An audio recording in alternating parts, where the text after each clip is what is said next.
Olá, leitores de plantão, tudo bem com vocês? Meu nome é Rita e sejam muito bem-vindos para mais um vídeo aqui no YouTube. E hoje nós vamos falar de uma obra nacional cujo título é um dos maiores de todos que eu já vi na minha vida.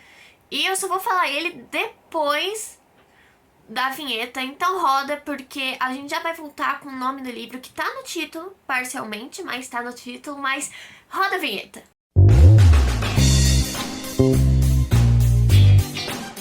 Bom, gente, o título estava certo. Uma fuinha sobrenatural se instalou no meu cérebro e esse é o título da nossa história, junto com E Outros Contos Imbecis. Então, é um título, né, meio grande. Eu errei o título porque o nome completo é Uma Fuinha Sobrenatural Invadiu o Meu Cérebro e Outros Textos. Então, alguma coisa também imbecis, entendeu? É um título meio grande. Mas não é só o nome da obra que é a questão, assim, do humor. O livro também vai trazer alguns contos e poemas para a gente acompanhar, com também... Tô falando muito também, né, meus amigos? O que tá acontecendo?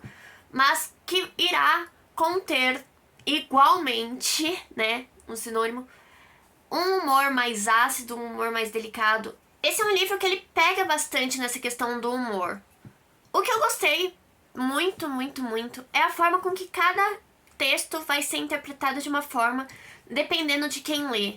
O autor disse ao longo da obra que esses livros, os contos, né, os poemas, não tinham a questão do metáfora. Não era uma metáfora, era um texto bobo para você se divertir. De fato é um texto divertido, mas eu não acredito que seja bobo. Eu acho que, como todo na literatura, cada conto, cada coisa que a gente lê pode ser interpretado de uma forma.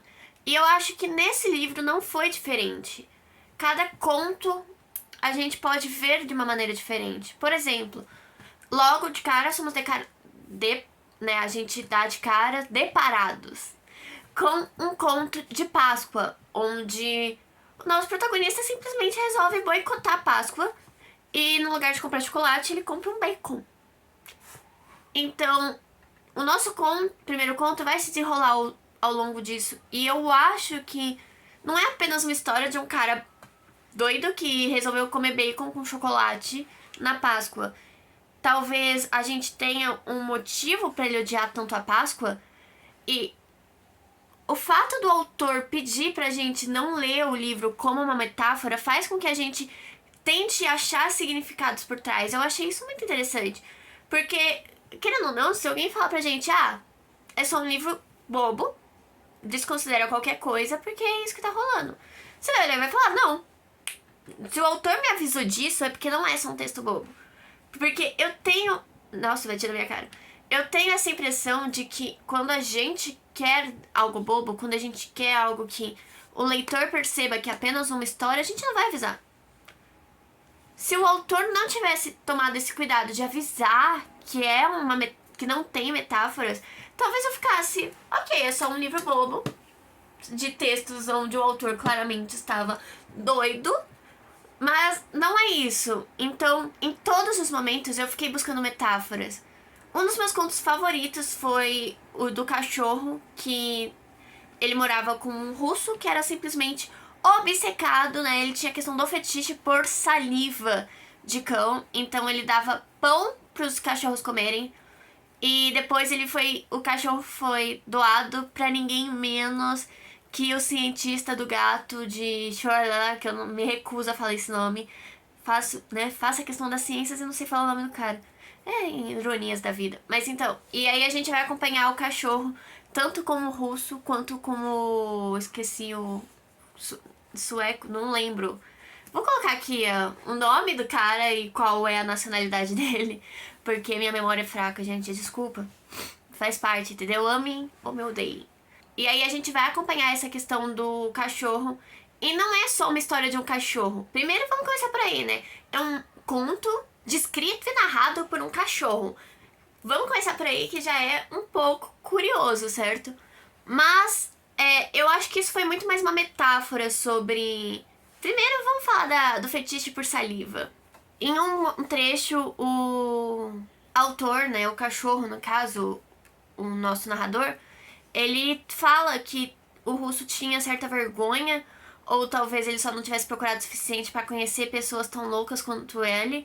E eu acho que essa foi uma forma do autor abordar algumas críticas, como realmente, de fato, essas questões de fetiche estranhos que acabam condenando, ou não necessariamente um fetiche, tipo, alguma coisa que a gente considera estranha, mas que nos dá prazer e que a gente tem vergonha, talvez com razão, de expor ao mundo. Então são textos assim que podem parecer bobos à primeira vista, mas se você lê com a mente aberta, se você lê tentando de fato entender e buscar, não diria buscar, eu acho que se controlar pra ver do que se trata. Nenhuma história é só uma história, entende? Nenhuma palavra é só uma palavra. Uma palavra tem significado, tem peso.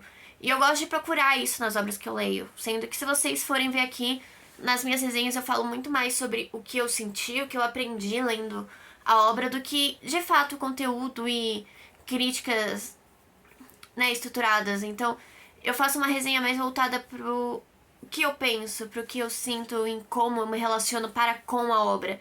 E eu acho que nesse livro de contos eu pude ter um relacionamento muito gostoso com a leitura. É um livro que você, curtíssimo, tem 40 páginas, então você lê ele em um dia e você se envolve, principalmente pelo autor ter um tom humorado, até na parte do sobre o autor.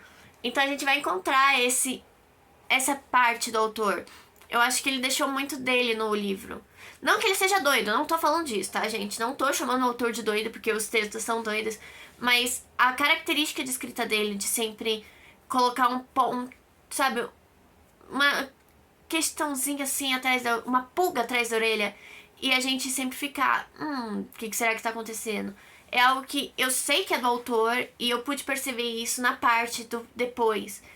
Eu tô muito curiosa pra saber se o Douglas, que é o escritor, tem mais livros, porque eu acho que a escrita dele tem uma particularidade. Eu acho que tem um jeitinho Douglas de ser, e eu gostei muito do que eu li. Gostei de ter tido a oportunidade de conhecer essa obra, porque muitos livros nacionais a gente olha à primeira vista e fica bobo. Uma Fuinha tem uma capa super infantil, eu vou deixar aqui pra vocês verem. Então eu vou deixar aqui a capa, que é linda, aliás, eu gostei muito. Mas quando você olha e vê o título, você pensa uma coisa e se depara com algo completamente diferente quando lê a obra. E eu não digo diferente do sentido ruim, eu digo diferente do tipo, vai ser um livro que vai te cobrar prestar atenção, que vai te cobrar entender o que se trata, do que se passa. Então foi algo muito construtivo, ao meu ver, que eu particularmente super gostei e tive uma sensação muito boa. Então é um livro que eu recomendo pra você, se você gosta. Vou deixar o Instagram do autor aqui pra vocês verem um pouco mais do trabalho dele. Ele tá lançando outro livro, pelo que eu vi, então buscarei conhecê-lo. Vou deixar aqui também as redes sociais do Hora da Resenha pra vocês acompanharem todos os links, tanto do Instagram do autor, quanto pra comprar o livro, quanto o do Hora da Resenha, tá aqui na descrição. Então desce, não deixa de curtir o vídeo, se inscrever no canal e ativar o sininho, porque isso me ajuda muito, é um feedback de vocês pra mim, né? Algoritmicamente não me ajuda, né? Não tem muita diferença, like, dislike, mas pra mim é uma métrica pra saber se vocês estão gostando. Eu tô trazendo bastante resenha de livro nacional, porque eu acho que se eu tenho espaço e tenho gente que me ouve, eu tenho que divulgar o máximo que eu conseguir a literatura, porque é algo tão incrível que é pouco valorizado. Então eu vou continuar trazendo, não vou mentir pra vocês. Quem se interessar, a obra tá disponível gratuitamente pelo Kindle Unlimited. Eu não lembro se eu falei isso, mas tô repetindo. E é isso, muito obrigada se você chegou até aqui. Um beijo, tem vídeo novo toda sexta-feira, toda semana praticamente. Praticamente não, literalmente toda semana. E aqui ou aqui vai ter um vídeo novo pra você curtir e continuar acompanhando. Um beijo e tchau!